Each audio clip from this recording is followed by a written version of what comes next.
Lightning, is it a manifestation of the anger of the gods? For many centuries it was thought so, and not without reason, because with one powerful instantaneous bolt, it can destroy the mightiest tree, fire structures that have stood for decades. But in recent years, man has come to know another phase of lightning, its more helpful side. The strange, improbable chemistry of nature, which converts each flash in a dark sky into a boon for all growing things.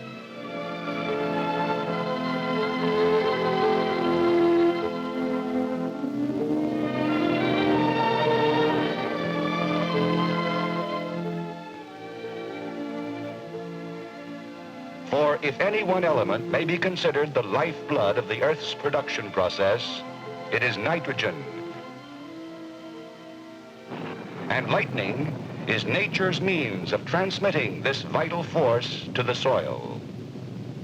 When I see a streak of lightning in the sky, maybe a mile or so away, it's a little hard for me to realize that it may help to raise the profits on my crops, but they tell me it's true. And pretty simple, too, in terms of a kind of chemical cycle. Yes, that's true. You see, the air around us is about 80% nitrogen. And the heat and chemical action of lightning change a portion of it into ammonia. And the ammonia is brought down to the earth by rain and snow. As the ammonia seeps into the ground, bacteria in the soil change it back into nitrogen. And that's how we get one of the vital elements of nourishment for all plant life. Of course, there are other sources that put nitrogen in the soil. The plants themselves, having absorbed nitrogen, ultimately die and return it to the earth.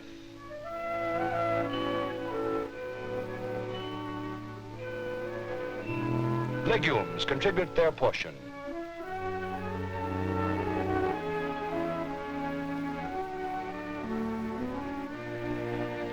Animals are part of the same evolution, living on plants, thus absorbing nitrogen, and sooner or later dying and further replenishing the soil. Long ago, these processes provided all the nitrogen and other chemicals the soil needed. But as cropping increased and farming became more concentrated, the supply of these natural deposits stored through the centuries was depleted. Modern farming simply uses them up faster than nature can lay them away. So, through necessity, man learned to fertilize the earth. First, by crude methods and with inefficient fertilizers. Then the early chemical fertilizers came along, nitrogen in solid form among others, and these did part of the needed job. But they too failed to fulfill all the requirements.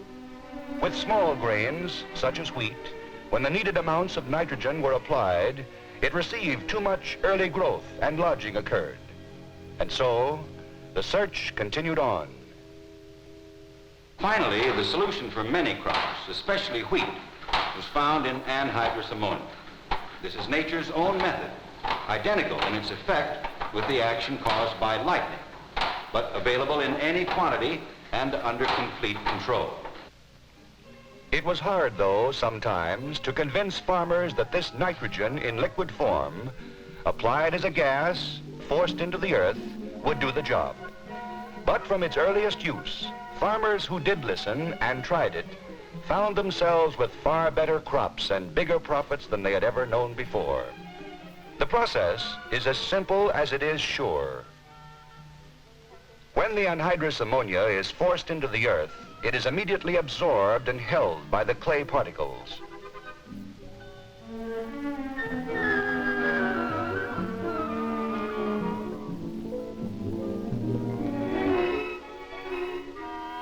It's like magnetism, and each particle of ammonia is held solidly, so no leaching is possible. When the wheat seed is planted, it draws its first nourishment from the anhydrous ammonia in this form, and gets a firm start, which will carry it through the winter season. When the warm spring growing months come and bacterial action begins, the countless anhydrous ammonia particles are absorbed and changed into pure nitrogen, to remain in the soil as constant nourishment to the growing wheat when and in the amounts it is needed.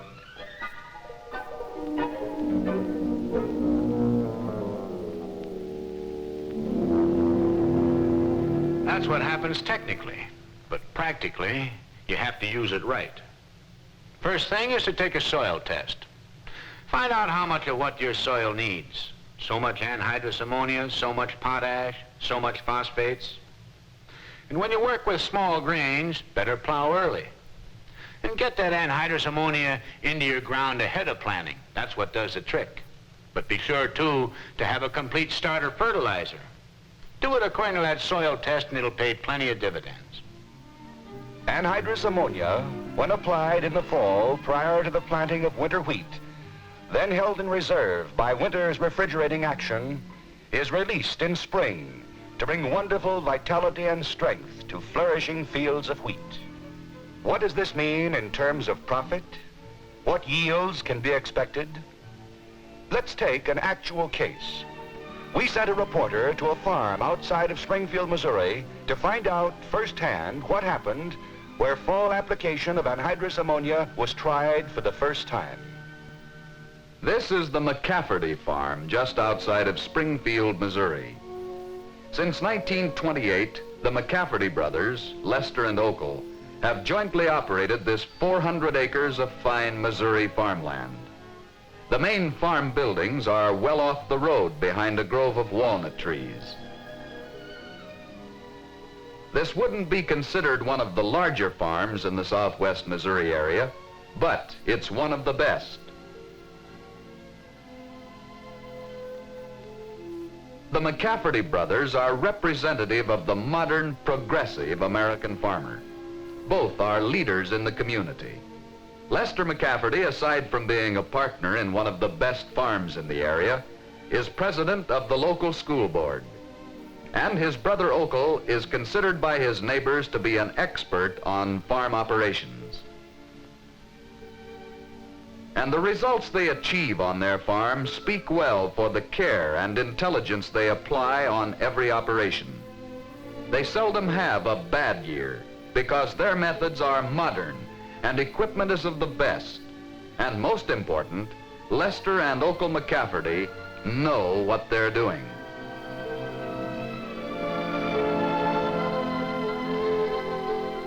Their houses are both in the shade of the walnut grove, and they live like next-door neighbors.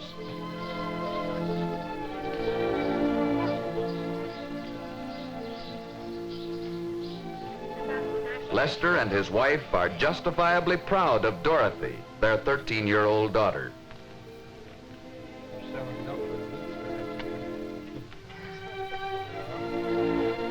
The Okel McCaffertys have no children, and Dorothy is a highly favored niece, and Lester and Okel's mother lives with them.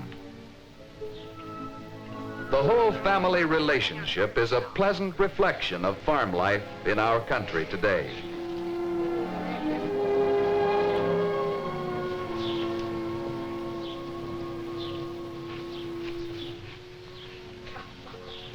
While the McCafferty brothers are progressive, they do not jump wildly to conclusions, but test and try each new product or process before they incorporate it as a part of their standard procedure.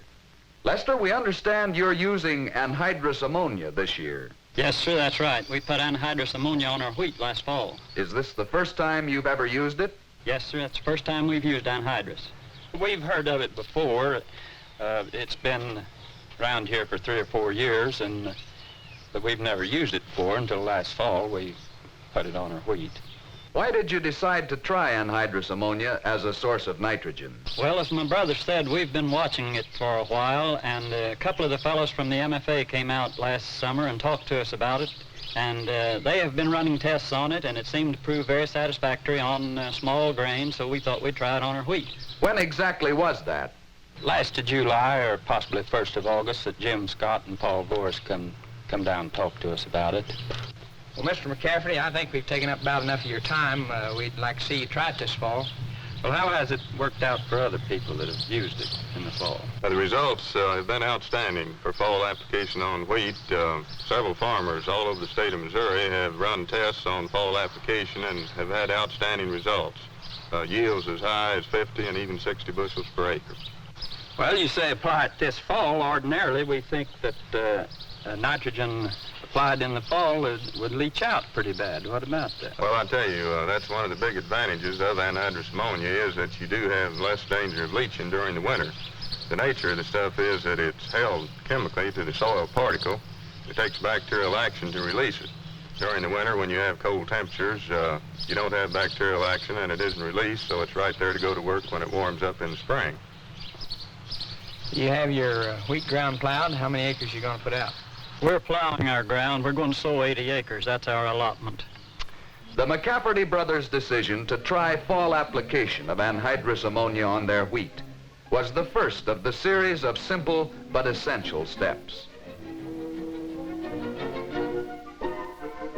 Their next move was to take the soil test. Samples were taken from several sections of the field to be treated.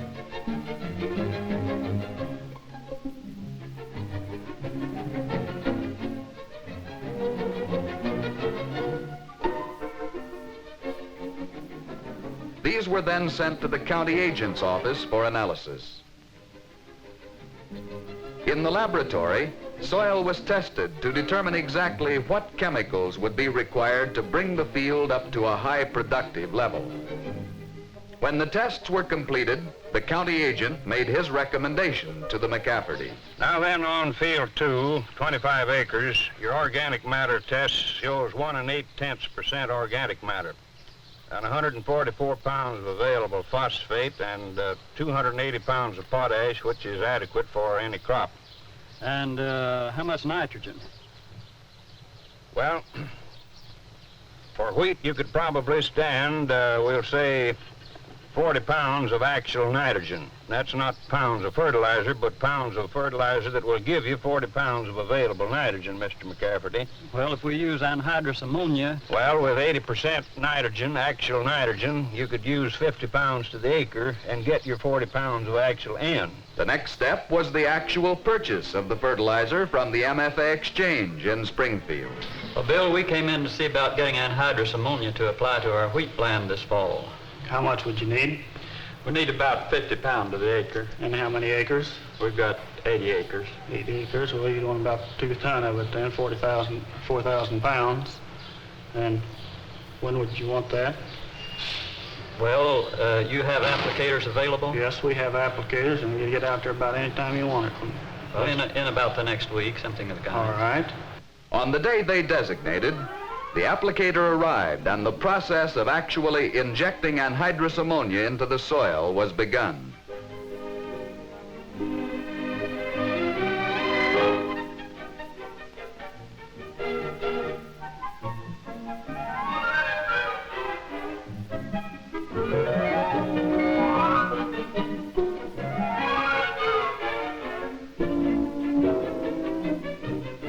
Treated and ready for the long winter season, the soil was ready for planting, and this was done with the care and precision that is characteristic of the McCafferty's overall operation.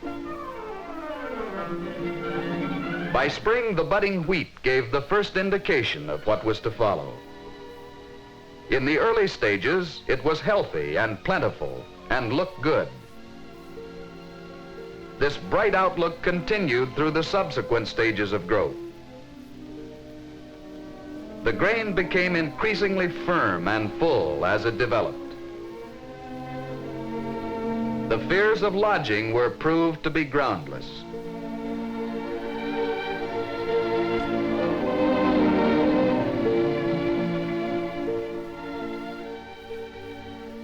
Well, Ogle, now that your wheat is ready to combine, what do you think of anhydrous ammonia as a nitrogen source? Well, the wheat looks very good and looks like it would make an excellent yield. We like the anhydrous very much because it's applied in the fall, and we need nitrogen in the wheat in the fall when you have growing weather, while you have the nitrogen there and it's available. And then through the winter, when you have growing days, why the nitrogen is there and can be used. And also on in the spring and on up as long as it's needed. That's one thing that we like about anhydrous very much. But of course you can't never tell about just what your yield will be until you get it weighed. And we hope to start combining tomorrow. Then we'll know definitely. But it looks good now. Lester, what kind of yield do you think your wheat will make? Our wheat looked good all through the fall and winter. And we have practically no lodging.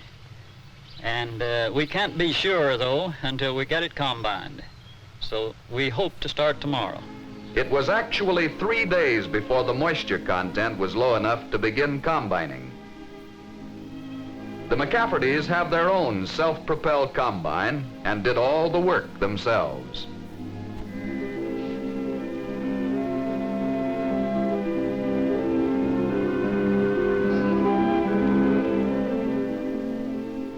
Lester drove the combine and Okel unloaded it.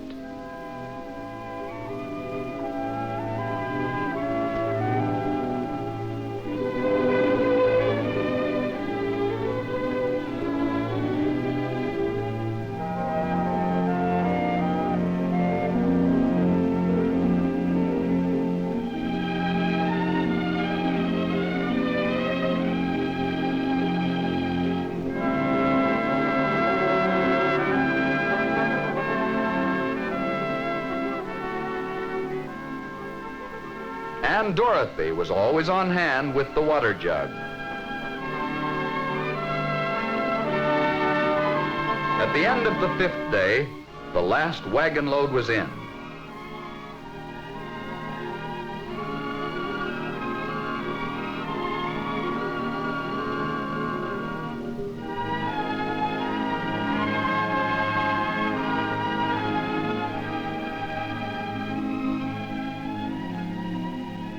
It was weighed and the final calculations made to determine how many bushels their 80 acres had yielded.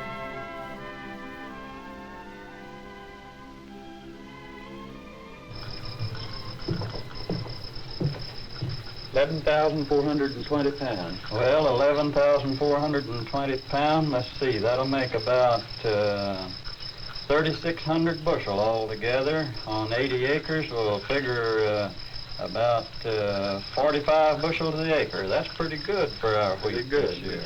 That's much better than usual then. Yes, we consider it a very good yield. The county average is, I don't know exactly what it is, somewhere around 16 to 17 bushel. Do you think the use of anhydrous ammonia is partly responsible for such a good yield? Oh yes, very definitely. If we hadn't put anhydrous on, why, we wouldn't have to yield anything like that. Do you plan to use it as a nitrogen source for your wheat next year? Yes, I imagine we will. We've been rather waiting to see how it would do on this wheat, and since it's turned out so well, we're thinking in terms of possibly getting a applicator of our own so we can use it here on the farm. The McCafferty brothers' experience with anhydrous ammonia was not, however, unique. We interviewed farmers all over the state. Some in good wheat country, others not so good. Yet in every case, the results were the same. Sylvester Irwin of St. Joseph, Missouri, had 130 acres in wheat and used anhydrous ammonia. Mr. Irwin, what did your wheat yield this year? We got a good yield, best that we had for years. Well, we got about 85 bushel on one plot. Lee Clausen farms near Brookfield, Missouri. He had 39 acres in wheat this year. Lee, did you use anhydrous ammonia on your wheat? Yes, I had a test plot on it that made 68 bushel to the acre. Had you used this before?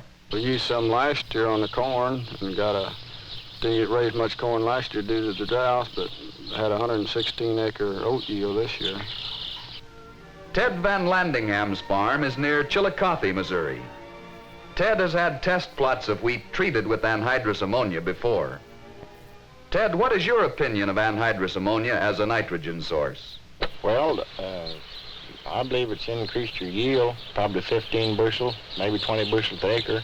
What yields have you actually had with it? Well, we used it on our test plot here last year, and it averaged 60 bushels per acre on 5 acres. And we were well satisfied with it, but we applied it to 115 acres, 70 pounds to the acre, and we got a 45 bushel average on 115 acre field. Do you consider that a good yield? For the weather conditions, why, it's very good, I thought. At Marshall, Missouri, we talked to Roy Jeffries and his son, Roy Dale. They jointly operate a 540-acre farm. Mr. Jeffries, I hear you own your own anhydrous applicator. Well, yes, that belongs to my son, Roy Dale. And yes, we bought this outfit about a year ago. We'd decided that we needed our own anhydrous applicator and to do our own work with and possibly do some work for the neighbors. And what yield did you get this year? Well, we got, on our first plot, we got 54 bushels. And on the second plot, we had 45.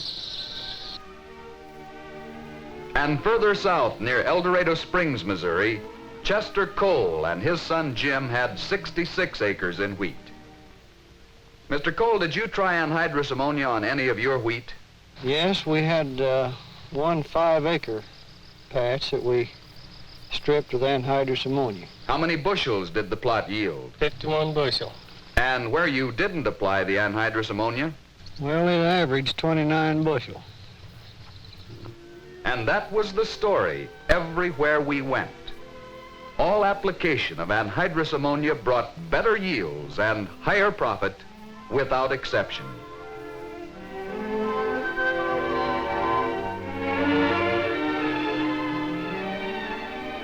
More and more of these storage tanks of anhydrous ammonia are being installed all over America.